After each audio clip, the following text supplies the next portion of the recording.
Hello there guys and welcome. My name is Westo and today we're taking a look at a game called League of Angels. And if you want to play this game, you can find the link in the description, and you can subscribe to the channel if you want more game introductions and gameplay.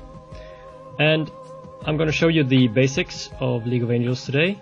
And League of Angels is a MMORPG that is browser based.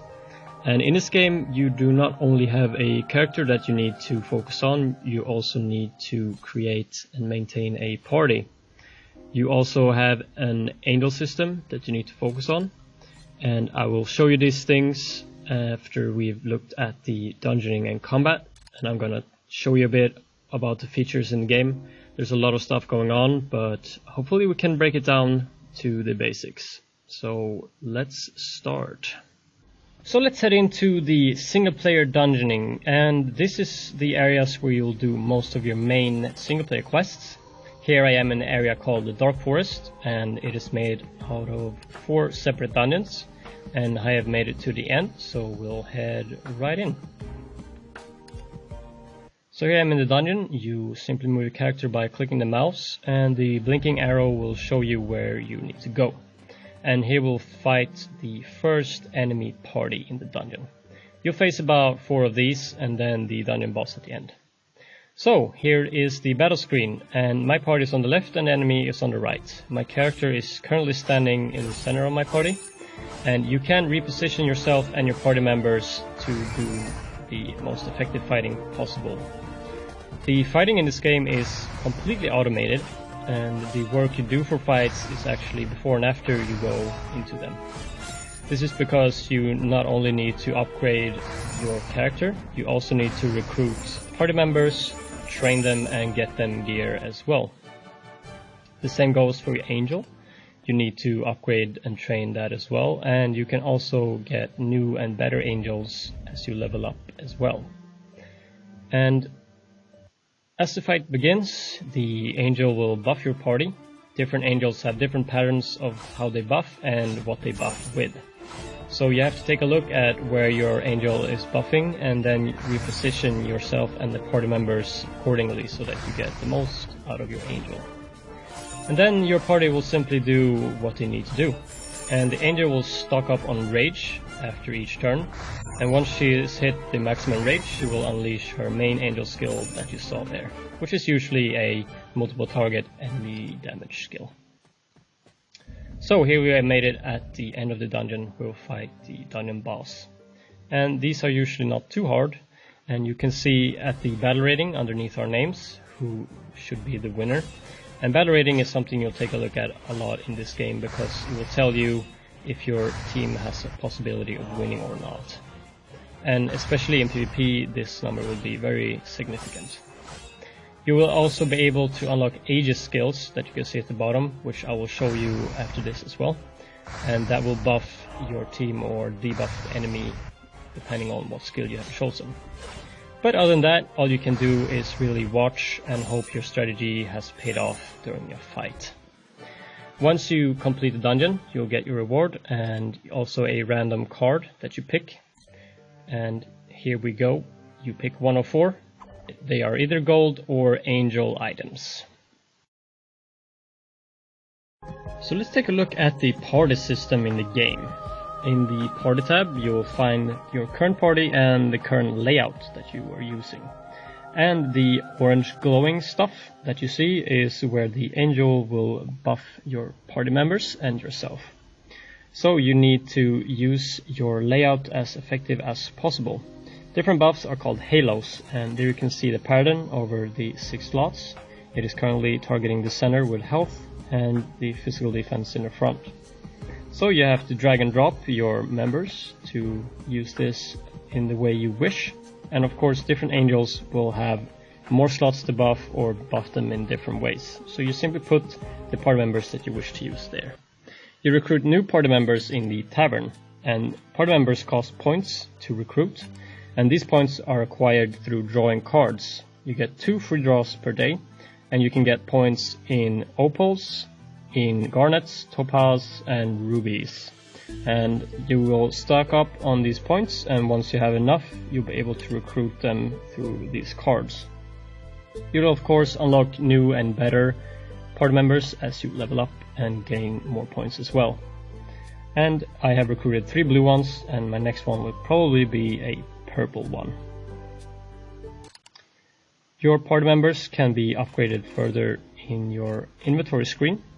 Here you can give them their own gear. You can upgrade this gear as much as you like, just like you would with your character. And you can socket and enhance it as you would your character as well. And this will give your party even more battle rating and be stronger. Let's have a look at the angel system next. You find the angels in the angel tab, and here you can see the angel that you're currently using and the stats of this angel. You'll also be able to check their so-called halos of how and where they are buffing your party, and also what kind of AoE skills they're using.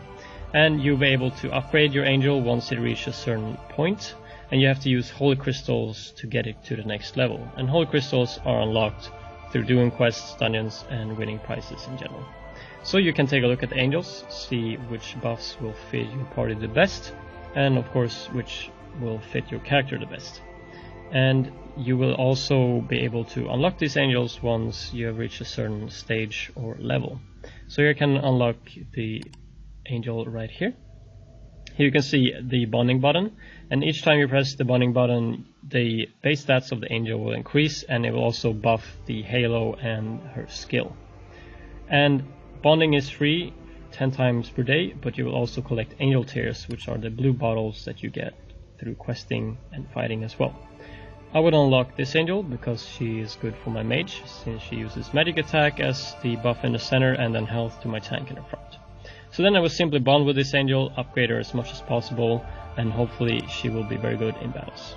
And you have a collection of angels to choose from, so you can choose what is good for your character, your playstyle, and the party that you're using. And that's pretty much it for the angels. Next we can take a look at the character screen. Here you see the mage that I'm playing. She is focusing on high magical damage and has low defense. Then you have the knight class that you can choose, which is the tanky class. And you have the new archer class, which focuses on high physical damage. And you can see the gear that you're using here. You'll be able to buy or find new gear to put on. The orange numbers represent the battle rating of the item. And the battle rating is increased through enhancing the gear and socketing the gear. And enhancing is basically leveling it up. Your character has a couple of active skills that she uses in battle. And there's not a lot of skills in this game for the character. You have 2 active ones and 4 passive ones. And this is because they want you to focus on the entire party and not just your character. So you basically have 4 or 5 or 6 characters that you need to maintain and upgrade throughout the game. So enhancing, you increase the base stats of an item. It will cost you gold, and the gold cost increases for each level.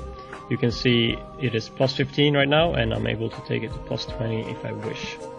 Sockets go in and out easily in the items, and you can upgrade your gems to make better stats for your gear. And the battle rating will of course increase if you have better gems inside. And you can unlock more socket slots with socket drills.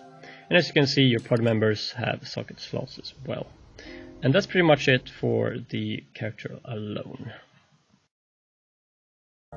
What else can you do in the game? Well, you have team dungeons, for example.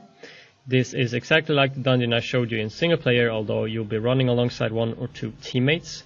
And the faster you clear the dungeon, the higher the reward will be.